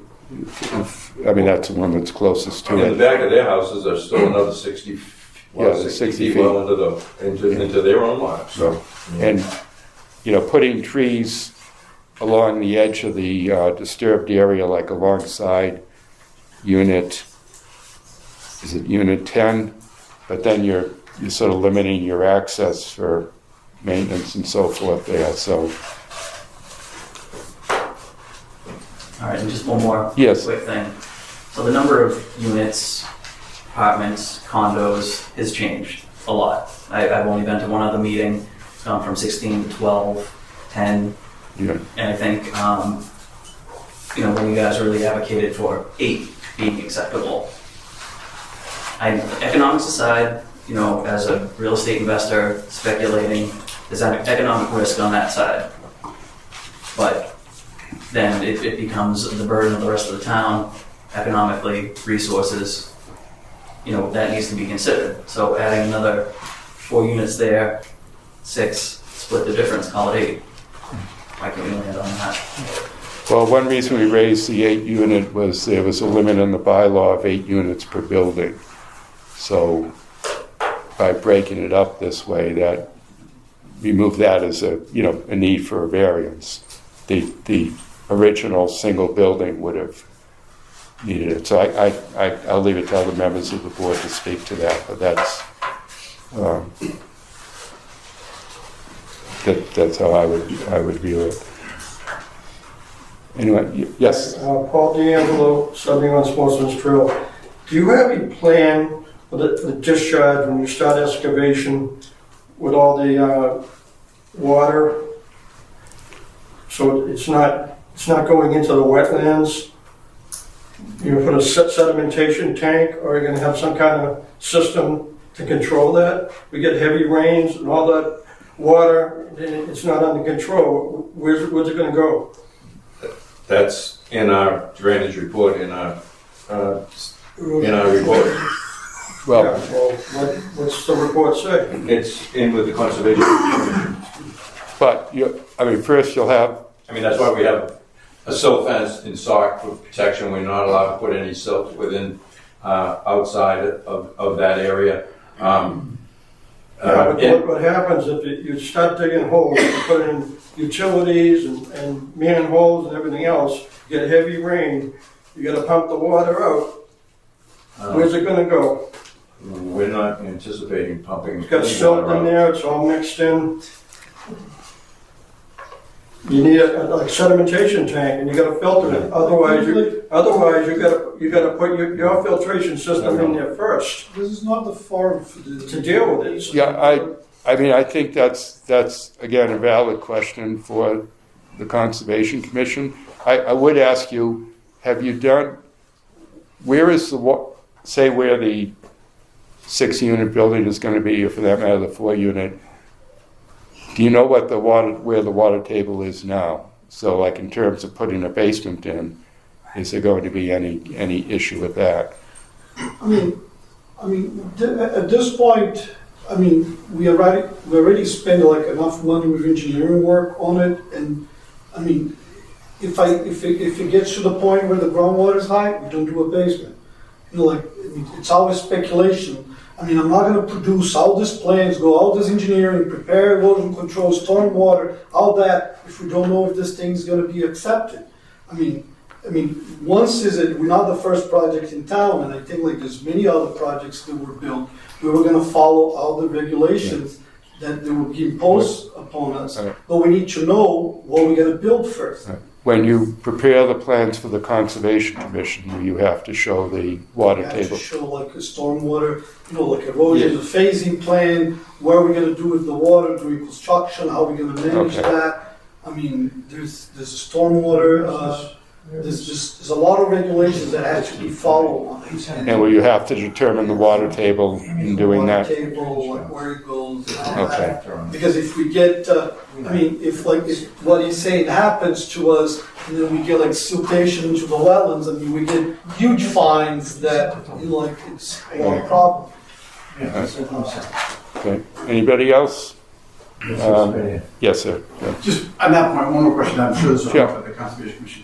So, one of our concerns, I think, of course, the last couple of meetings was about nature habitat. It's it's a very wooded area. The animals come through here, but there is a certified vernal pool within that wetland area, and it's never been on the map yet. So I would just put it out there that we should probably have that. It doesn't show on any maps by the state. I would just show it to us. I just looked it up and it's not on any map. Just do a file request DEP. But it doesn't make any difference if there's a vernal pool in here. If it's already in a wetland, it's no further protected, so it doesn't make any difference if there's a vernal pool in that area. It has nothing to do with it. Wetlands. No, but it's disturbing it. It's going to be within 100 feet of a vernal pool, so the impacts should be assessed to it. Should be assessed as with That's what the conservation's job is. So I don't think that happens on that. I don't want it to go back twice. Okay. Yes, sir. This isn't about conservation, but when these things are approved, is there any plan that goes through what the schools can handle? Because that's 10 condos, say each family has 2 kids, that's 20 kids. That's a whole extra classroom. If the schools are crowded as they are already. So is there any plans for that when these people get approved to put 10 condos? I can only say that our experience with other developments in town has been that 2-bedroom condos generate very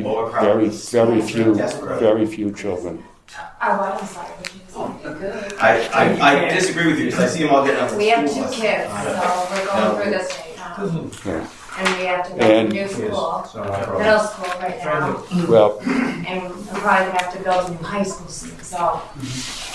Just the amount of condos that need built is. It's not just about the wet, okay. Yes, standing up and back. Lynn Wall, 72 Sportsman's Trail. In regards to that, there was talk about basements and some of them could be converted if they have the right egresses and all of that.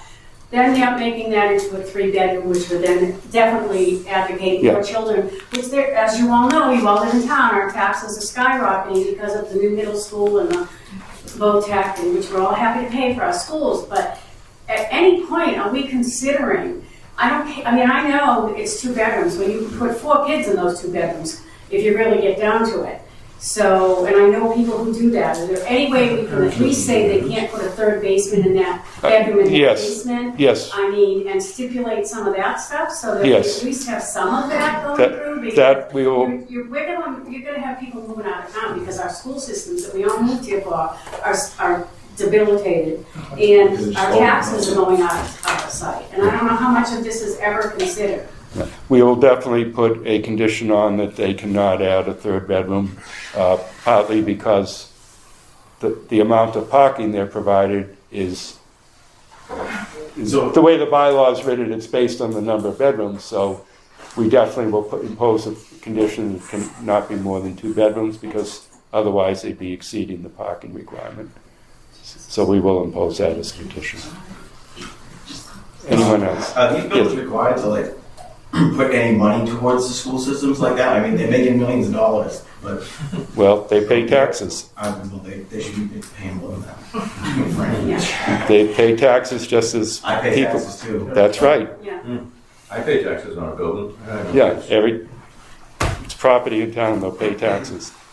Mr. Chairman? Yes, Mr. Kimball. There have been other condo complexes in town that in their master deed it states that they have to be a 2-bedroom unit, no more than 4 residents in the unit, and that's in their master deed per the zoning board.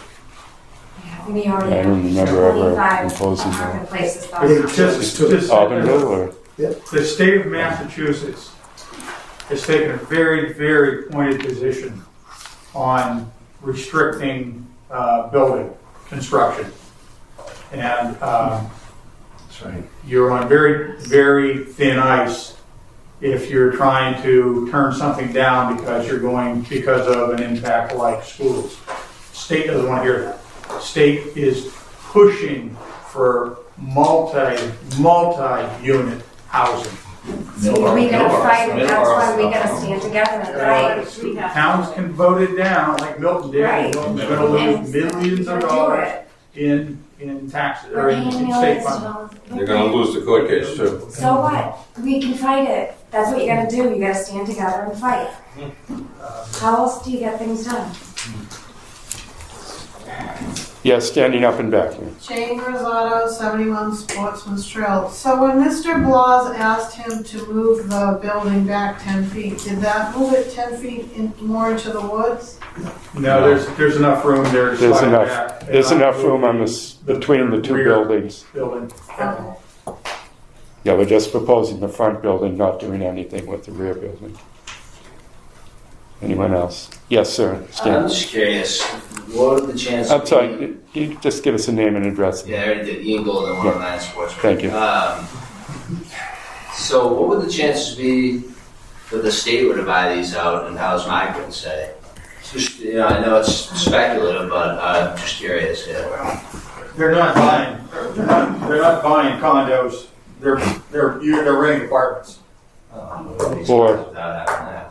Or warehouses or whatever, but these are going to be condos. These are condos. Anybody else? Okay. I'm going to further discussion from members of the board, further questions. I mean, the conditions that we've discussed, move the front building back 10 feet so there's a 50-foot setback from the street. No more than 2 bedrooms per unit in order to meet the parking requirements. I would make that clear that we're not saying you can't build with more than 2 bedrooms, but given what's being proposed, so the basement cannot be turned into bedrooms. Well, your opinion gets recorded at the Registry of Deeds every time a unit is sold. Some attorney's going to ask how many bedrooms. Right, but that's why the decision gets recorded. I'm saying this is what we would put in the decision as conditions. Add windows to the end unit facing Temple Street. I think that's anything else. Use of a neutral color as it has been represented to the board. As represented in the. Yeah, we're not going to specify the color. In the submitted, I mean, the plans are sort of part of our decision. That was submitted to you. Right, the plans, as submitted, as in the plan submitted a neutral color for the building. For the exterior? For the exterior of the building. Okay. And again, the relief that's being sought is a use variance for the multifamily residential in both zones, and the relief from the 50-foot setback from the easterly property line. Any more discussion from the board before I close the hearing, or more questions? All right, then I'm going to, yes, go ahead. Yep. So Mr. Blas also mentioned the use of cheap vinyl, and if he does put up cheap vinyl, and like you said, these other buildings are starting to show the wear and tear, do we do anything about that when it starts looking really crappy in 5 years? Like, do we tell them they have to replace the siding? Like, how does that work? No, I mean, at that point, it's the problem of the owners of the condominium. I mean, So that's the condominium just as it is for any, complex we don't tell people what to put on their houses. The condo association take care of that. Yeah. What I see here is acceptable to me. If they use, you can buy good-looking, but cheap, but junk. Composite's great. That's what I have on my house. You buy good-looking but cheap. You can buy good-looking that's well-made. And I would encourage the builder to use well-made and not use that thinnest. But I don't think we can force them to do that. Yeah. But it's in their interest to do it, because if somebody buying the unit is going to take a good look at it. I'm sorry. Yeah, go ahead, sir. Alan Mold, 72 Sportsman's Trail. Just a final question Sure. for the consideration of the board. And I appreciate with the basement and doing that consideration. But as the gentleman in the third gentleman in there mentioned about the condo association having stipulations of maximum occupancy level, can part of your decision be that is that you would say that the occupancy level can only be at a certain level, and that would need to be written in the bylaws of the condo association, and that's a recommendation from the board. So, for example, I'm just making this, but if the board said the maximum occupation level of each unit is 4, and that needs to be carried over to the condo association when the time comes to sell these units. Yes, go ahead, Mr. I don't know if this board wants to go down that road as far as civil liberties and people's families. That's up to the board, but who's to say somebody can't have 3 kids? Yeah, I'm just saying. I don't know if the board wants to go down that road, and it's a building code, so it's... John's the attorney. Yeah, it gets us in tricky legal ground. It causes problems for condominiums. But John, that's been raised. The condo association can at any time change their bylaws, right? So it would be fruitless for us to do. Yeah, that's true too. They can change it anyway, but yeah, I don't want to go down that road. All right, thank you. All right. So I'm going to close the public hearing, go into deliberations of the board. Does anyone wish to? Well, I'll just say so what's needed is just a single family going in there. Okay. But I didn't buy it, so I don't have that much of a say as to what, other than the man that did buy it and was his rights to use the property as he sees fit within the zoning rules, and he's made an he's come to us. We've worked very, very closely with him for 3 hearings now. The impact of this final proposal compared to last proposal, compared to the initial proposal that was deep into the 5 acres. I think it's a great improvement. Something is going to get built here, and I don't know that anything's better than what we are looking at right here. Less invasive. Whether I don't think anything will be any better, and I think we, as a group, have come and made it the best that we could. So I'm in favor of it. I'll just say, I will echo that. I was, going back to the very initial proposal, which was to put in multiple buildings stretching all the way behind all the houses in Sportsman's Trail. What I said at that time was put the development up towards Temple Street, and so then they came back with a big apartment building stuck on Temple Street. Well, that wasn't quite what I had in mind either. But I think this uses the front part of the property, has minimal impact on the lanes of Sportsman's Trail, doesn't disturb much, doesn't, again, compared to the previous proposals that were would have involved all kinds of land disturbance just to put in the road and everything because it was so downhill. This minimizes the amount of soil disturbance that has to be done here. They've designed this last proposal to minimize the view from Temple Street, I think. So, John, yeah. I'm sorry to interrupt, but could we put another stipulation that there be no further development in the rest of the upland on the property? Well, I mean, we can do that, but of course they come back and propose something. But that would be our... But I mean, practically, first of all, this cuts off the possibility of developing the rear of the property because you'd have to put a road in there. There isn't room now to put a road in there because the buildings are in the way. Well, so they could potentially buy property on Sportsman's Trail too to get in there. That wouldn't might not be logical, but they could. Yeah, I think for the protection of the neighbors, we protect them. Aren't they held to what you approved tonight? Yeah. I mean, if either they'd have to get approval from the planning board for a subdivision road, or they'd have to get approval from us because it wouldn't have frontage or whatever. So they'd have to come back anyway. There's no way they can develop the rear of the property without coming back to town boards. And I certainly, if I'm still here, I certainly would not be in favor of anything rear of the property, not after going to this point. Okay.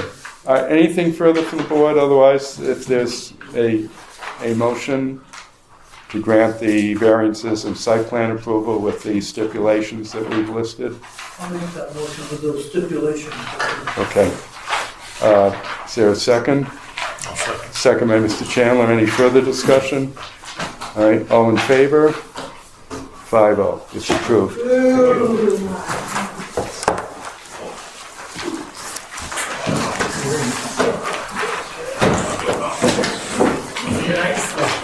All right, thanks for letting me speak in. I'll swing by. Okay, we still have some minutes. Kyle,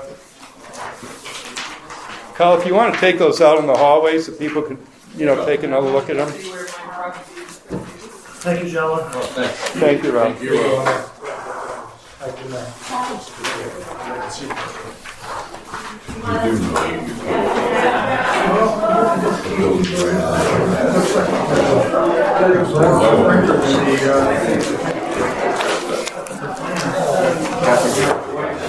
very happy with what you got. Next was three or four other things. That would be zero setback. Thank you. Please, and it's just, I don't think like I'm gonna do a bad job over there, and I just felt. But you have to understand. Sneaky by it and offer that. I think I'm definitely gonna use like a good party plank on it, but just I didn't want to give it away. It's just good. Most of these people don't realize how that works. Once they get it going, it's an association. All right, we've got some minutes. Just try to get it done. I know there's noise out there. Minutes for case number 19, which was 74 Franklin Street, the duplex on Franklin Street. And that's, let's see who was here on this one. Well, I guess we were all here. Motion to approve by Mr. Andrews. Is there a second? Second by Mr. Blas. All in favor? The minutes for the last hearing on 870 Temple Street. I'll move to approve. Move to approve by Mr. Blas. Second by Mr. Chandler. All in favor? You can vote in. Well, you were here. You were here. And the general minutes for the last meeting. I'll make a motion to approve. Motion by Mr. Kimball. Is there a second? Second by Mr. Andrews. All in favor? Okay. So we have a hearing on March 25th with 2 new cases and the continuation of the Auburn Street March 25th. And then the next hearing will be April 22nd. April 22nd? Yeah, April 22nd. We have, one case for that? One case so far for that. Yep. April 8th, the planning board's going to use the Zoom it's a Monday night. Okay. We're going to have a public hearing for The zoning? Okay. I'll be away that week, by the way. The zoning for the MBTA. Yeah. And I'm going to put that on the, I'm going to ask Cal for the March 25th meeting. Well, we got 3 cases. Well, I'll put it on the agenda if we have time to have a discussion on that, because I'd like to get what's March 25th? our next meeting. Our next meeting. I'll put on the agenda a discussion, because by that point you'll have a copy of the proposed zoning. I'll put it on the agenda to see if not, we can at least discuss it at the April 22nd meeting before town meeting. The zoning board study committee, whatever they call it, approved it today. Okay. And are you keeping it there along the railroad tracks? What? Are you keeping it along the railroad tracks? Yeah. Yeah, basically within the mostly the industrial zone or the section on South Ave. Well, we Right by talked the about track. that. Yeah. Okay. Can I hear a motion to adjourn? So I want to stay. Motion. You can vote against the motion to adjourn. Motion by Mr. Chandler. Is there a second? I'll second. Second by Mr. Kimball. All in favor? I'm going to vote with blocks. Okay. Meeting is adjourned.